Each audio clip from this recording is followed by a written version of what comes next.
He's getting stressed out. This is the title, Quite a Journey. In terms of how I've been involved with the ETF, it has been an unbelievable journey, and that's not me just saying that because they've given us a bit of cash to run the practice development groups. It actually has been an unbelievable journey, and it started from the silliest little opportunity, and that drop in the ocean, shining a light in a dark corner, whatever you want to call it. It really was that small opportunity, and it was my line manager at the time saying, do you fancy getting involved in a bit of research? There's this project, right? And I thought, okay, let's see what it's like. Let's see what's what.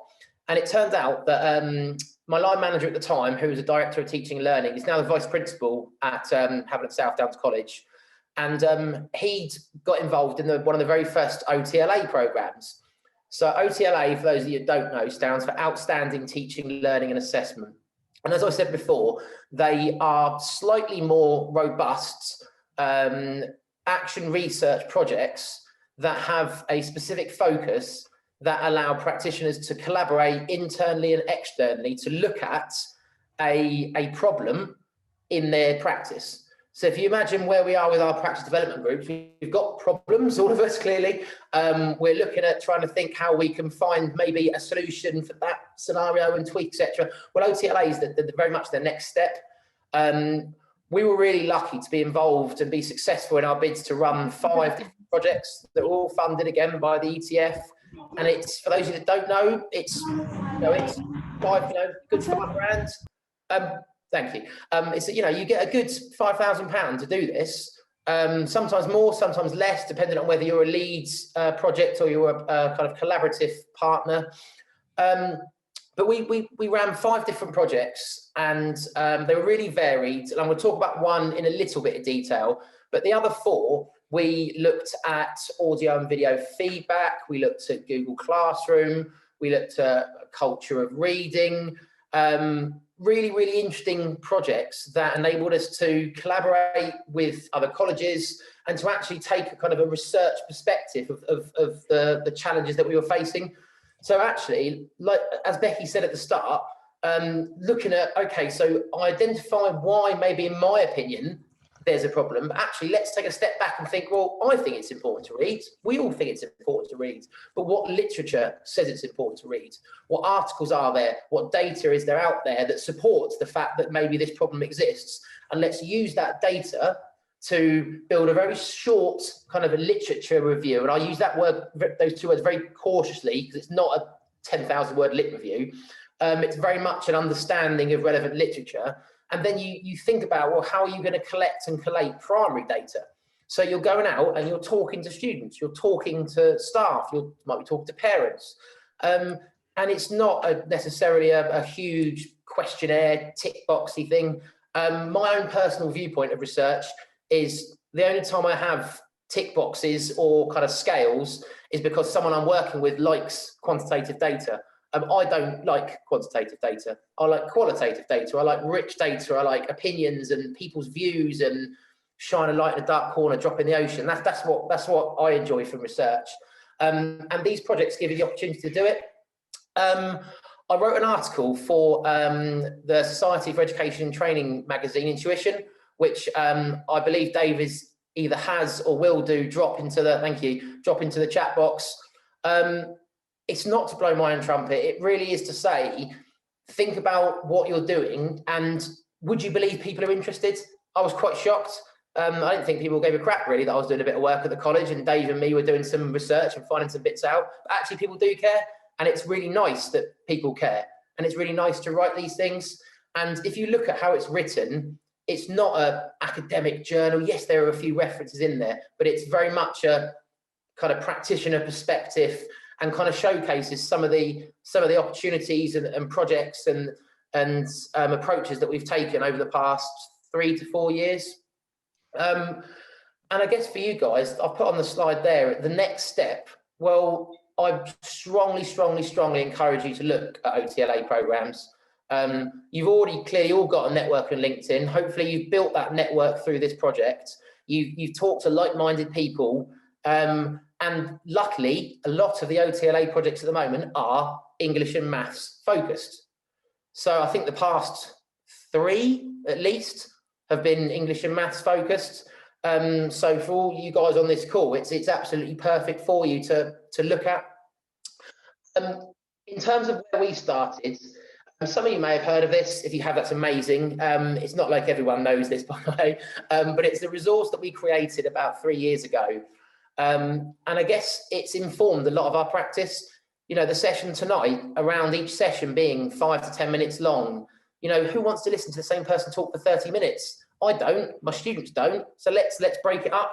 And the teacher's takeaway was a chance for practitioners to record really short videos that showcase an example of what we believe to be an attempt at outstanding teaching, learning and assessment. A really big driver in this was that we want to actually showcase what goes wrong as well, because nothing's perfect, nothing works right every time. And I think if people see it working right every time, they think that they have to be perfect every time. So the website is live. It's www.teacherstakeaway.co.uk. Do have a look. The ETF kindly decided to let us brand it with their kind of marcoms and house style, etc. It's still a work in progress. We are still trying to build the content.